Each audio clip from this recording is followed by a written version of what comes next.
آپ صلی اللہ علیہ وسلم فرماتے ہیں جو میری اہل بیت سے عشق کرتا ہے، ان سے محبت کرتا ہے، میں پھر ان سے محبت کرتا ہوں، اس کے بعد اللہ تعالیٰ ان سے محبت کرتا ہے۔ لیکن اس کا کیا مطلب ہے کہ شرط ہے میری اہل بیت سے محبت کرو، اور جو ان سے محبت کرتا ہے وہ جنتی ہے، جو ان سے بغض رکھتا ہے وہ جہنمی ہے، جو ان کے قدموں سے لگ گیا وہ جنتی ہو گیا، جو ان کے قدموں سے نفرت کرتا ہے یا ان سے نفرت کرتا ہے وہ جہنمی ہے۔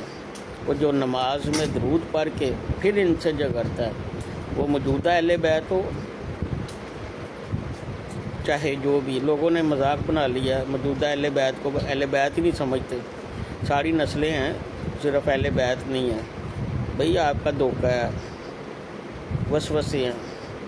موجودہ اہل بیت سے جس نے عشق اور محبت کرنی ہے نا، اس پہ بھی جنت واجب ہو جانی ہے۔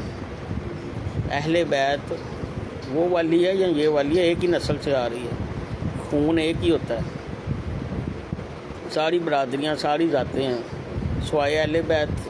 بھئی ہر بندہ انگلی اٹھا رہا ہے اہل بیت وہ والی اور تھی، باپ وہ والا ہوتا ہے یا یہ والا ہوتا ہے؟ باپ باپ ہی ہوتا ہے، خون خون ہی ہوتا ہے، ڈی این اے ایک جیسا ہی ہوتا ہے۔ سیدوں میں سید پیدا ہوتے ہیں، ارائیوں میں ارائی پیدا ہوں گے، جلاحوں میں جلاحے پیدا ہوں گے، جٹوں میں جٹ پیدا ہوں گے، بٹوں میں بٹ پیدا ہوں گے، لیکن اہل بیت کا اپنا مقام ہوگا۔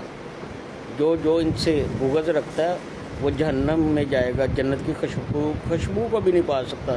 یہ اللہ کے نبی صلی اللہ علیہ وسلم کا وعدہ ہے، فرمان ہے۔